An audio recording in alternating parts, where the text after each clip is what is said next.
کہ اس معاہدے کی پاسداری امریکہ کرے گا یا نہیں کرے گا یہ کوئی گارنٹی نہیں دے سکتا. جنگ بندی ہونے کے بعد دوبارہ ایران پر حملہ آور ہو جائے گا امریکہ، یہ کوئی گارنٹی نہیں دے سکتا. لیکن ابھی امریکہ واقعی چاہتا ہے کہ اس جنگ سے نکلا جائے، اور اسی وجہ سے ابنائے ہرمز میں جھڑپوں کے باوجود جنگ بندی اور سیز فائر قائم رکھا ہوا ہے امریکہ نے. پوری دنیا متاثر ہے ابنائے ہرمز سے، ابنائے ہرمز کی بندش سے، اور باب المندب وہ بھی کسی وقت بند ہو سکتا ہے اگر حالات خراب ہوئے.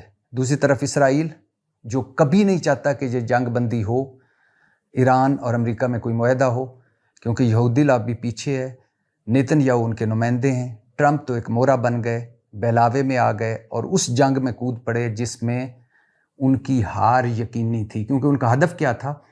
ایران سرنڈر کر جائے. ایران نے سرنڈر نہیں کرنا تھا، ایران میں رجیم چینج ہو جائے، وہ ہونا نہیں تھا، بغاوت ہو جائے ایران میں. ہاں اگر یہ جنگ نہ ہوتی تو واقعی ایرانی لوگ بدترین معاشی صورتحال سے دوچار تھے اور وہ حکومت کے خلاف تھے، لیکن جو ہی حملہ کیا امریکہ اور اسرائیل نے، سارے اکٹھے ہو گئے ایرانی. تو اس وقت صدر ٹرمپ تو چاہتے ہیں کہ کوئی شارٹ ٹرم معاہدہ ہو، لیکن مسئلہ کیا ہے؟ ایران کا ایٹمی پلانٹ، ایران کی افزودہ یورینیم، آبنائے ہرمز، ایران پر جو پابندیاں لگی ہیں وہ، اور ایران کے منجمد اثاثے. تو دونوں طرف کی کوششیں جاری ہیں کہ جنگ بندی بھی قائم رہے، سیز فائر بھی قائم رہے اور کوئی معاہدہ بھی ہو جائے. ایک طرف یہ کوششیں ہو رہی ہیں، اور دوسری طرف آبنائے ہرمز کی ٹینشن ہر گزرتے لمحے کے ساتھ بڑھ رہی ہے، کیونکہ ہزاروں تیل اور گیس اور کھادوں اور باقی چیزوں سے بھرے جہاز پھنسے ہوئے ہیں. 22,000 کے قریب لوگ جو جہازوں پر ہیں وہ پھنسے ہوئے ہیں، اور صدر ٹرمپ تمام تر کوششوں کے باوجود 5 جہاز ابھی تک نکلوا سکیں آبنائے ہرمز سے. تو صورتحال سنگین ہے. خوشی اور اچھی بات یہ ہے کہ جنگ بندی قائم ہے، لیکن یہ کتنے عرصے تک قائم رہے گی اس کے بارے میں کچھ نہیں کہا جا سکتا. اور جب اس کے بارے میں کچھ نہیں کہا جا سکتا تو پتہ ہے کیوں نہیں کچھ کہا جا سکتا؟ کیونکہ صدر ٹرمپ سامنے ہے. آج جو بھی دنیا مشکل میں ہے اس کی وجہ صدر ٹرمپ ہے. آج 2 جو جنگیں ہوئیں، ایران پر جنگیں مسلط کی گئیں، معاہدہ توڑ کر جنگیں مسلط کی گئیں، 2 بار مذاکرات سے اٹھ کر حملہ آور ہوئے امریکہ اور اسرائیل، یہ سب کے سب صدر ٹرمپ کی وجہ سے ہے. ورنہ امریکہ اور ایران کا تو معاہدہ ہو چکا تھا 2015 میں، صدر ٹرمپ نے آ کر توڑ دیا 2018 میں. تو اس وقت امریکہ اور ایران آمنے سامنے ہیں. اسرائیل موقع کی تلاش میں ہے. یہودی لابی جنگ چاہتی ہے.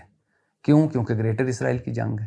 کیوں؟ کیونکہ ایران کے تیل اور گیس پر قبضے کی جنگ ہے. کیوں؟ کیونکہ مسجد اقصیٰ سے تابوت سکینہ تک کی جنگ ہے. جنگ بندی قائم ہے اور جھڑپیں بھی جاری ہیں.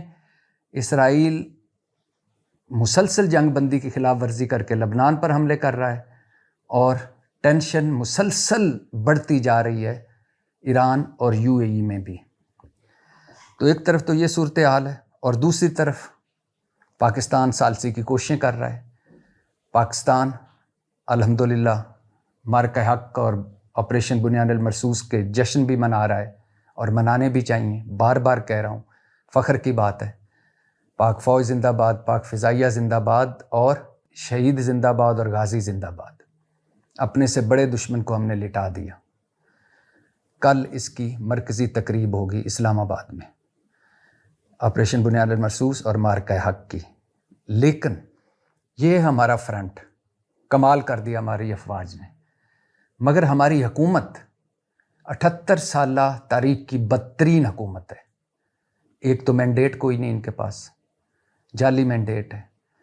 اوپر سے پیپلز پارٹی اور مسلم لیگ کا سارا تجربہ 4 5 مرتبہ مرکز پر حکومتیں کر چکے ہیں. پنجاب میں راجہ رنجیت سنگھ کے بعد سب سے لمبی حکمرانی ہے ہاؤس آف شریف کی. سندھ پر پتہ نہیں کب سے حکمرانیاں کر رہے ہیں پیپلز پارٹی والے. لیکن گورننس، پرفارمنس، معیشت، سیاسی عدم استحکام اور بہت سارے معاملوں میں ناکام ترین ثابت ہوئے ہیں پیپلز پارٹی والے، مسلم لیگ والے اور یہ دونوں اتحادی. اب ایک مرتبہ پھر پٹرول اور ڈیزل کی قیمتوں میں اضافہ کر دیا ہے. ان نائلوں نے، ان بے حصوں نے ڈیزل 15 روپے فی لیٹر مہنگا، ڈیزل فی لیٹر اب 414 روپے 58 پیسے ہو گیا ہے نئے اضافے کے بعد۔ پٹرول 14 روپے 92 پیسے مہنگا، پٹرول 414 روپے 78 پیسے کا فی لیٹر ہو گیا۔ اگر ان سے پوچھیں کہ کیوں مہنگا کر رہے ہیں آپ پٹرول اور ڈیزل، کیوں مہنگائی کر رہے ہیں آپ، تو بڑا پوپلا سا منہ بنا کر، پکا سا منہ بنا کر، سنجیدہ سا منہ بنا کر، جوکیلا سا منہ بنا کر، مذاق خیز منہ بنا کر یہ کیا جواب دیں گے؟ آئی ایم ایف کی شرط تھی۔ بھائی ہم آئی ایم ایف کے پروگرام میں ہیں، آئی ایم ایف سے ہم نے قسط لینی ہے جو مل گئی ہے، ابھی ملی ہے 1.2 ارب ڈالر۔ اگر ہم یہ آئی ایم ایف کی شرط نہ مانتے تو ہمیں اگلی قسط نہیں ملنی تھی۔ ظالموں، بے حصوں، ہم غریب عوام کے لیے آپ نے آئی ایم ایف کو ولن بنایا ہوا ہے، آگے رکھا ہوا ہے، لیکن جب خود آپ کی بات آتی ہے تو اس وقت آئی ایم ایف کہاں ہوتا ہے؟ اربوں کی ذاتی تشہیر کر لیں آپ، مطلب اربوں کے اشتہارات ٹی وی پر اور اخباروں میں اپنی ذاتی تصویروں بھرے، وہ اشتہارات دے دیں، آئی ایم ایف چپ، آئی ایم ایف بولتا تک نہیں۔ گلف سٹیم جیٹ خرید لیں جس کا 86.5 کروڑ سالانہ خرچہ، 2100 لیٹر فی گھنٹہ جس کا پٹرول کا خرچہ، پائلٹوں کی تنخواہ ڈالروں میں، لگژری جیٹ اگر مریم نواز خرید لے تو آئی ایم ایف چپ ہے، اس کو کوئی مسئلہ نہیں ہے۔ بیوروکریسی کو اربوں کی نئی گاڑیاں اور اضافی پٹرول دے دیں، آئی ایم ایف کو کوئی اعتراض نہیں۔ آپ اسحاق ڈار ہوں، شہباز شریف ہوں، مریم نواز ہوں اور باقی سارے ہوں، وہ چارٹرڈ جہازوں پر پوری دنیا کی سیریں کر لیں، آئی ایم ایف کو کوئی اعتراض نہیں۔ ججوں کی مرات اور سہولتیں بڑھا دیں، آئی ایم ایف کو کوئی اعتراض نہیں۔ وزیروں، مشیروں، ممبران جو اسمبلیوں کے ممبر ہیں ان کی تنخواہیں اور مرات بڑھا دیں، آئی ایم ایف کو کوئی پرابلم نہیں۔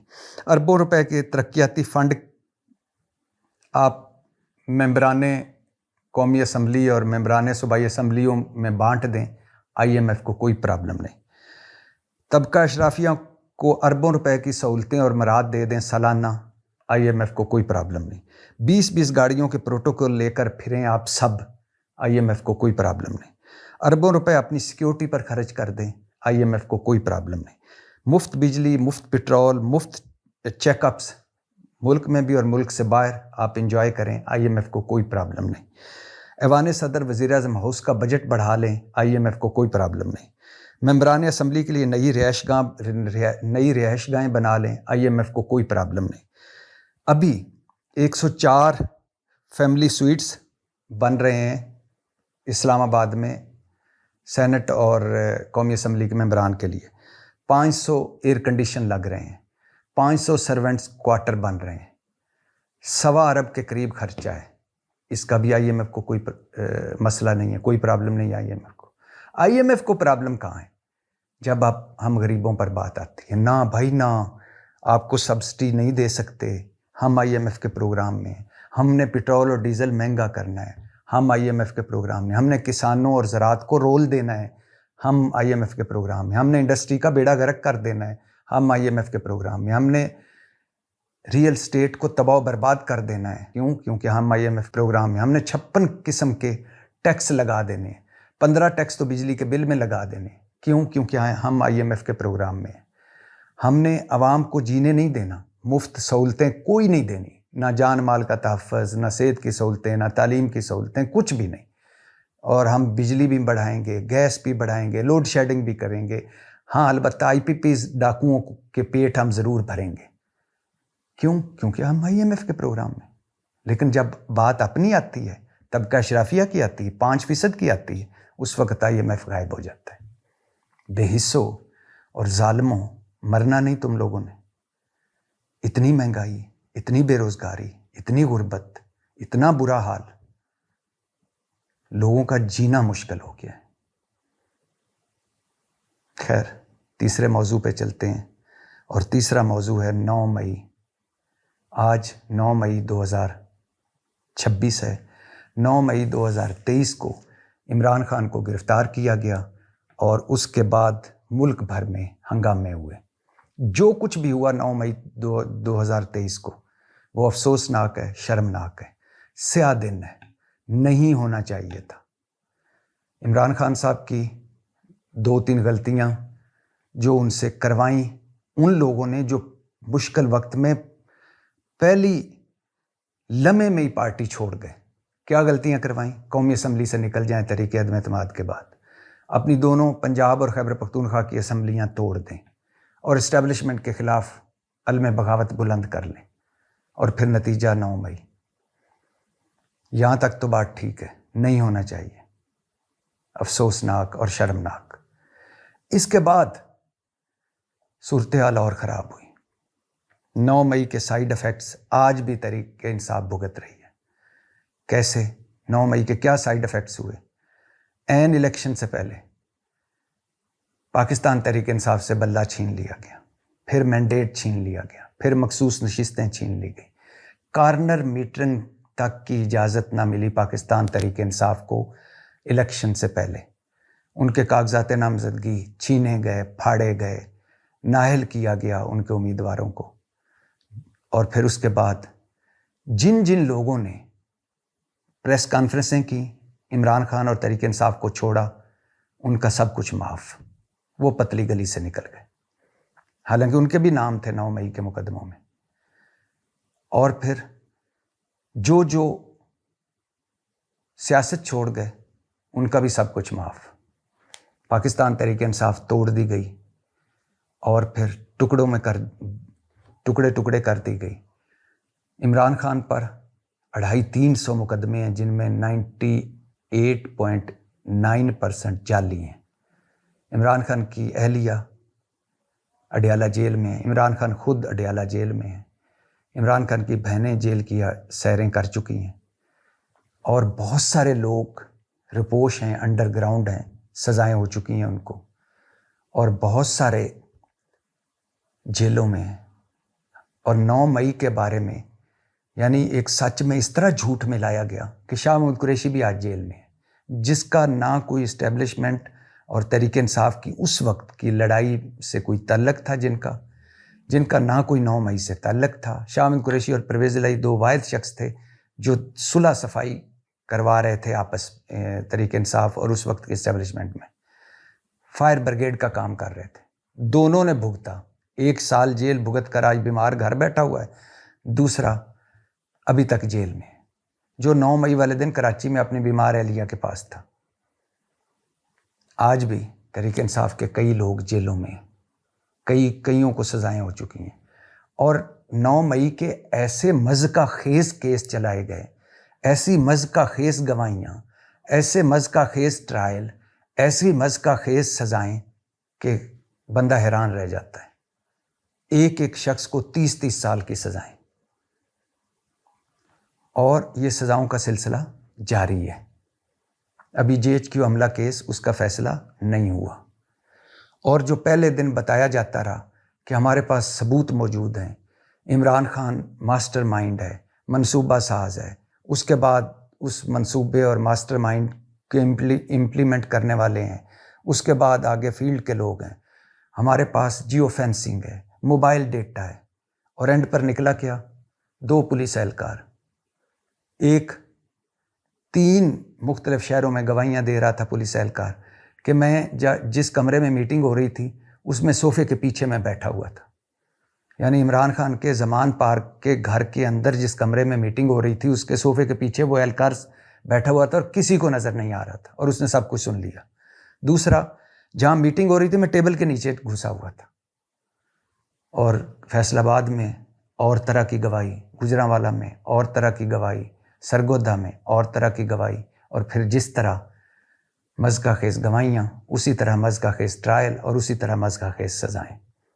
آج بھی پاکستان تحریک انصاف کے لیے 0 ٹالرنس ہے، اور ملک کی سب سے بڑی سیاسی جماعت دیوار سے لگی ہوئی ہے۔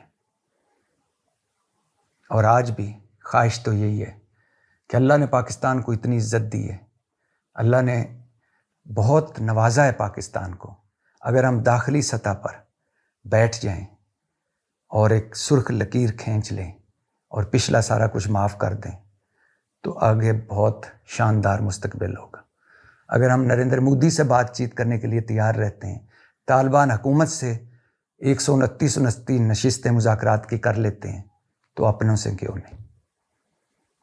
9 مئی 2023 اور آج 9 مئی 2026، دائروں کا سفر جاری ہے۔ اور دکھ یہ ہے کہ یہی پیپلز پارٹی والے، یہی مسلم لیگ نون والے کل تک آزاد عدلیہ، آزادی اظہار رائے، ووٹ کی عزت، پارلیمنٹ کا تقدس، اصلیت ودیہ، کھوئے ملائی والی جمہوریت کے لیے سڑکوں پر تھے، اور آج سارا کچھ لپیٹ کے جیب میں ڈالا ہوا ہے اور اقتدار کے لیے بھٹو اور ضیاء ملے ہوئے ہیں۔ کبھی سوچا تھا آپ نے؟ بہت پہلے عمران خان کہا کرتا تھا کہ جب میں ان کے مقابلے میں آؤں گا نا، ان کا اقتدار خطرے میں پڑے گا تو یہ آپس میں مل جائیں گے، مسلم لیگ اور پیپلز پارٹی والے۔ کوئی مانتا ہی نہیں تھا، آج ملے ہوئے ہیں، مل کر اقتدار کے مزے لٹ رہے ہیں۔ پاکستان زندہ باد۔